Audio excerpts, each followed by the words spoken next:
Ms. Greene for 4 minutes and 21 seconds. Mr. Chair, point of order.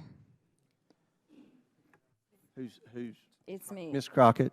I'm just curious, just to better understand your ruling. If someone on this committee then starts talking about somebody's bleach blonde, bad-built butch body, that would not be engaging in personalities, correct? A what now? Chairman, I make a motion to strike those words. I don't think that's Hold on. I'm trying to find clarification on what qualifies. Chairman, motion to strike those words. I had no idea words. what you just said.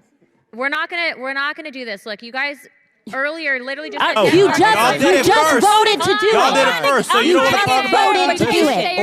Order. I'm trying to get clarification. Look at calm down. No, because this I is would what like y'all to get do. through proceedings. So I'm trying to get Ms. clarification. Crockett, you're not recognized. Ms. I can't hear Crockett. you with your And yelling. you don't want me calm to down. Be, Can no, you please calm down? Don't tell me to calm down. Calm down. Because y'all Please talk calm noise down. and then you You're can't out of take control. What you just saw occurred at a House Oversight Committee hearing, which prompted Congresswoman Marjorie Taylor Greene to post this video of herself doing CrossFit. She'd captioned it, "Yes, my body is built and strong, not with nips, tucks, plastic, or silicone, but through a healthy lifestyle. Soon turning 50 years old, God willing, I will continue to lift, run, swim, play sports, surf, ski, climb," those are all sports, "and live this life to the fullest and enjoy every single moment." I think it's great. I think that people have been looking for something to unite them against this MAGA bully.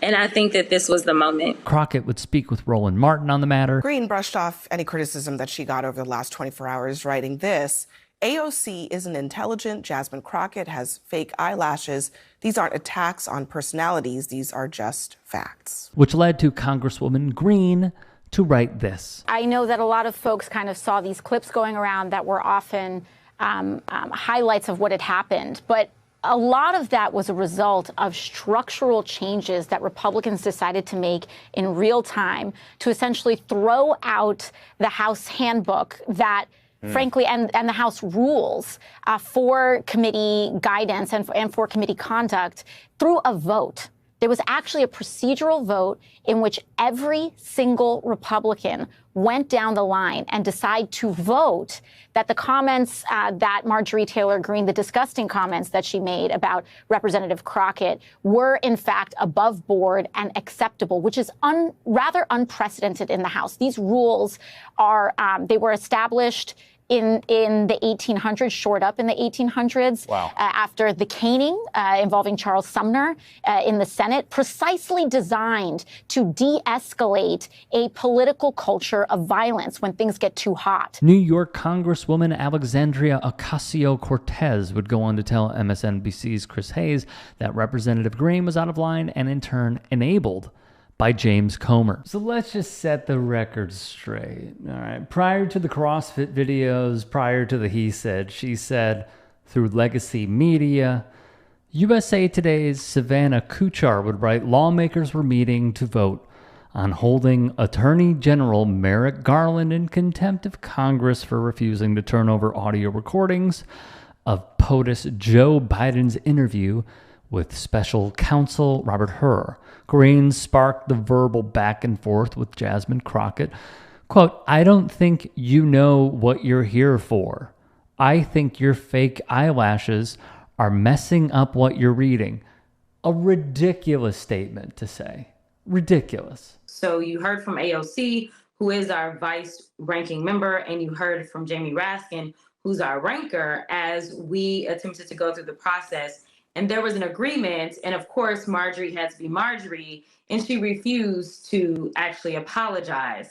Therefore, I needed clarification as to why the chairman refused to actually take her words down, which meant that she would be kicked out of the committee room for the rest of the hearing, which would have been appropriate. Thus, Crockett made the bleach blonde, butch body comment in replying to Greene's bigotry, which, by the way, per The Hill, an application for that comment was filed by Crockett's campaign with the United States Patent and Trademark Office.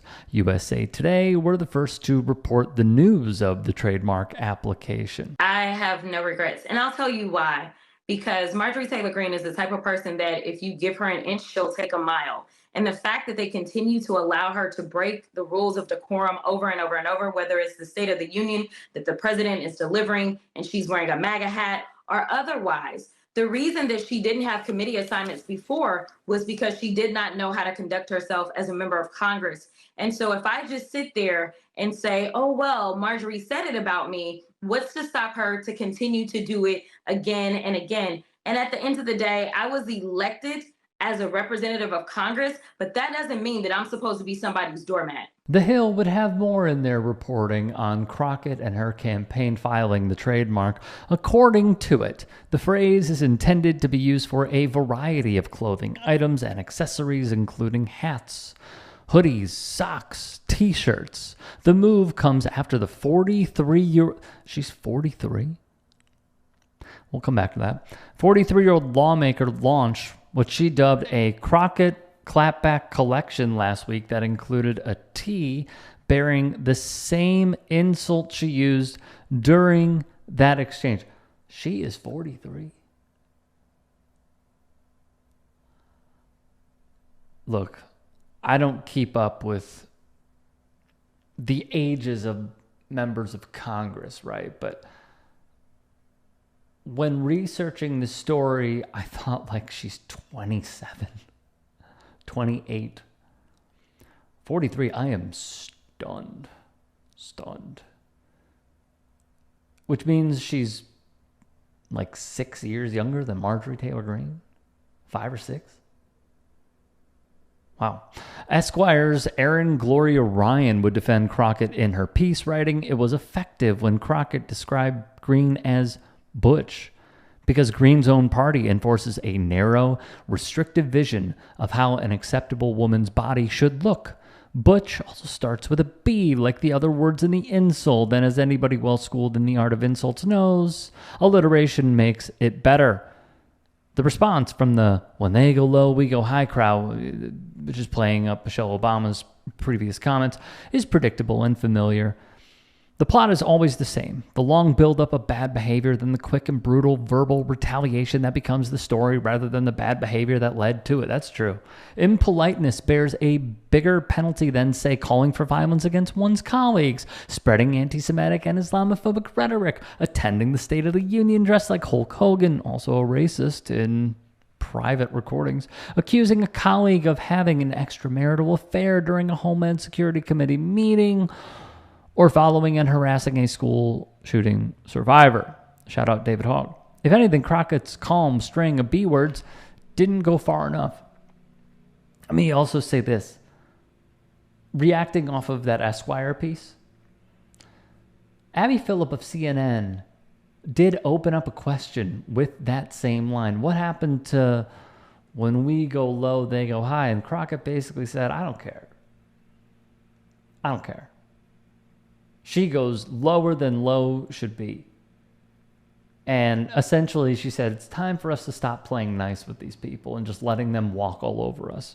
The Philly Inquirer then took aim at a lawmaker representing the state for not defending Crockett, and that was John Fetterman, who is owned by Israel. I expected so much more from Fetterman, especially after Democrats came to his defense when Republicans and right-wing media made fun of him about his struggles with speech and clinical depression following his stroke, or when GOPers were talking trash about the freshman senator for his penchant for wearing shorts and baggy sweatshirts. Through it all, the Dems had his back. When one of them was being ridiculed last week, it would have been nice to see him return the favor. I will close with this. A falling from grace is what has happened to Senator John Fetterman of Pennsylvania. And I cannot believe how hard it happened. If you can and are willing, please become a paid member here at TYT Sports. And or go to tyt.com/join. In addition, you can follow me on Twitter, Instagram, and TikTok. Appreciate it. Have a great day.